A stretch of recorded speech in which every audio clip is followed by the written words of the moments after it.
Europe ने America को कहा बाय बाय। F-35 कबाड़ लेने से किया इनकार। स्पेन ने अमेरिकी हथियार लेने से इनकार कर दिया।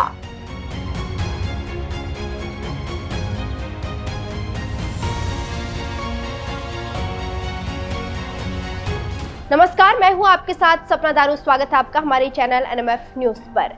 अमेरिका एक व्यापारी है, चाहे वो गलत हो या सही, सिर्फ और सिर्फ पैसा कमाना उसका मकसद है। आप देख लीजिए, रूस से अमेरिकी तेल कंपनियां तेल ले सकती हैं, लेकिन भारत की कंपनियां तेल नहीं खरीद सकती है और इसीलिए अमेरिका भारत पर टैरिफ लगा रहा है। लेकिन भारत झुकने को तैयार नहीं है। इसी के साथ अमेरिका दुनिया के देशों को कहता है कि हथियार सिर्फ हमसे लो, दूसरों से नहीं। लेकिन भारत कई बार अमेरिका को इनकार कर चुका है। जैसे भारत ने S-400 लिया तो अमेरिका खूब नाराज हुआ और कहा कि हमारा डिफेंस सिस्टम लो, लेकिन भारत ने ऐसा नहीं किया। और अब एक बार फिर यूरोपियन देशों ने भी अमेरिका को ऐसा झटका दिया है जिससे चक्कर खाकर डोनाल्ड ट्रंप गिर गए हैं और इससे अमेरिका में तूफान आ गया है। अमेरिका में पहले से ही सीनेट में बिल पास न करवाने से ट्रंप के पसीने छूट रहे हैं। कर्मचारियों को वेतन देने के लिए पैसे नहीं है क्योंकि फाइनेंस बिल को रोक दिया गया है और अगले साल अमेरिका में चुनाव है। अगर ट्रंप की पार्टी नहीं जीती तो कुर्सी छोड़नी पड़ सकती है। इतने तूफान क्या कम थे कि अब एक बार फिर अमेरिकी कंपनियों को यूरोप ने नकार दिया है। जी हाँ, राष्ट्रपति डोनाल्ड ट्रंप के टैरिफ युद्ध गले की फांस बन गया है और एक बार फिर अमेरिका को बड़ा झटका लगा है। और इस बार ये झटका किसी व्यापारी से नहीं बल्कि एक पुराने यूरोपीय सहयोगी स्पेन ने दिया है। स्पेन ने अमेरिकी F-35 स्टील्थ फाइटर जेट खरीदने को मना कर दिया है और अब स्पेन की निगाहें तुर्की के कान पर है। मतलब यह है कि जिसे कभी अमेरिका ने खुद F-35 प्रोजेक्ट से बाहर फेंक दिया था, F-35 वो नाम जो दशकों से अमेरिकी सैन्य शक्ति का प्रतीक रहा है, दुनिया का सबसे एडवांस स्टील्थ फाइटर। यही दावा अमेरिका हर मंच पर करता आया है, लेकिन अब उस विमान को यूरोप के कई देश बोझ मानने लगे हैं।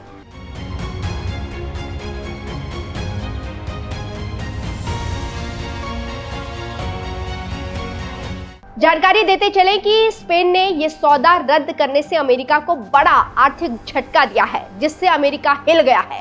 स्पेन ने तो हथियार भी नहीं लिया और मुफ्त में सलाह दिया कि यूरोप अब अमेरिकी रक्षा तकनीक पर निर्भर नहीं रहना चाहता।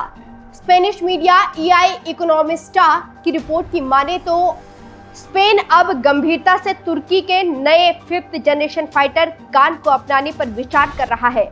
F-35 का नाम सुनते ही दिमाग में आता है हाईटेक स्टील्थ मल्टी रोल। जानकारों का कहना है कि अमेरिकी विमान बोझ बन गया है और इस लड़ाकू विमान की चमक फीकी पड़ने लगी है। अमेरिकी F-35 की कमी, इस लड़ाकू विमान की कीमत ज्यादा है, बार बार सॉफ्टवेयर में खराबी आ जाती है, मिलने में अमेरिका काफी लेट लतीफी करता है। यह सब अब अमेरिकी रक्षा उद्योग के लिए सिरदर्द बन चुके हैं। कनाडा, स्विट्जरलैंड, पुर्तगाल, ये सब देश अमेरिकी कंपनियों से तंग आकर अमेरिका से जान छुड़ाकर भाग रहे हैं और F-35 प्रोग्राम पर सवाल उठाने लगे हैं, क्योंकि F-35 का पूरा मेंटेनेंस सिस्टम अपग्रेड, यहाँ तक कि उड़ान का डेटा, सब कुछ अमेरिकी सर्वर से जुड़ा है। मतलब ये कि जो देश से ये विमान खरीदता है वो अपनी सुरक्षा की चाबी वॉशिंगटन को सौंप देता है। इसको लेकर कई यूरोपीय सरकारें अब इसे डिजिटल गुलामी कहने लगे हैं। अमेरिका ने दावा किया था कि F-35 दुनिया का सबसे स्मार्ट फाइटर है। रक्षा मामलों की जानकारियों की माने तो इसका सॉफ्टवेयर इतना जटिल है कि कई बार पायलटों को उड़ान भरने से पहले घंटे भर तक सिस्टम रिस्टार्ट करना पड़ता है।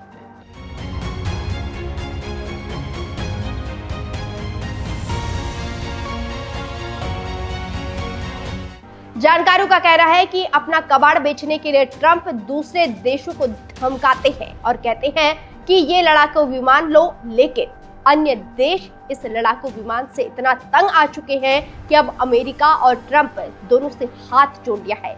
आर्थिक पत्रिकाओं की माने तो F-35 की ऑपरेशनल उपलब्धता 60% से भी नीचे आ गई है। यानी 10 में से 4 जेट्स उड़ान के लिए तैयार ही नहीं होते हैं। यह वही विमान है जिसे अमेरिका 1.7 ट्रिलियन डॉलर के सबसे महंगे डिफेंस प्रोजेक्ट के रूप में पेश करता है। लेकिन अब यही महान प्रोजेक्ट कई देशों के लिए जी का जंजाल बन गया है और लोग डरने लगे हैं और हाथ जोड़कर भागने लगे हैं। इसी को लेकर अब कहा यह जा रहा है कि यूरोप ने हाथ जोड़ते हुए कहा है कि अब नहीं। स्पेन का ये कदम अचानक नहीं आया। यूरोप के भीतर एक अलग तरह की आजादी चल रही है और वो देश चाह रहे हैं कि अमेरिकी परछाई से निकलो और अपनी अलग पहचान बनाओ जिसमें अमेरिका ना हो। फ्रांस और जर्मनी पहले ही मिलकर FCAS बना रहे हैं। एक यूरोपीय 5th जनरेशन फाइटर है। ब्रिटेन अपने टेम्पेस्ट प्रोजेक्ट पर काम कर रहा है। स्पेन यूरोप के दक्षिण से एक नया रास्ता चुन रहा है। 2019 में तुर्की ने रूस से S-400 मिसाइल सिस्टम खरीदा तो अमेरिका ने उसे धमकी दी और फिर F-35 प्रोजेक्ट से निकाल बाहर कर दिया। लेकिन राष्ट्रपति रेसिप तैयप एर्दोआन ने इसे हार नहीं बल्कि स्वतंत्रता की शुरुआत कर दी। अब अमेरिका से हटे तो एक बात कही थी कि अगर अमेरिका हमें F-35 नहीं देगा तो तुर्की अपना खुद का बनाएगा और उससे बेहतर बनाएगा, और आज वही हो रहा है। तुर्की एयरोस्पेस इंडस्ट्रीज ने तैयार किया कार। फरवरी 2024 में कान ने अपनी पहली उड़ान भरी। ये तुर्की का पहला 5th जनरेशन स्टील्थ फाइटर है जो हवा से हवा और हवा से जमीन दोनों मिशन कर सकता है। इसके डिजाइन में स्टील्थ शेप, एडवांस एवियोनिक्स और ड्यूल इंजन पावर है जो इसे पश्चिमी जेट्स के बराबर खड़ा करती है। इससे आप समझ सकते हैं कि क्यों अमेरिका को बाय बाय बोल रहे हैं यूरोप के देश और क्यों दूसरे हथियार खरीद रहे हैं। इसका कारण क्या है आपके सामने है। बहरहाल आपका इस खबर को लेकर क्या कुछ कहना है कमेंट करके अपनी राय जरूर दें।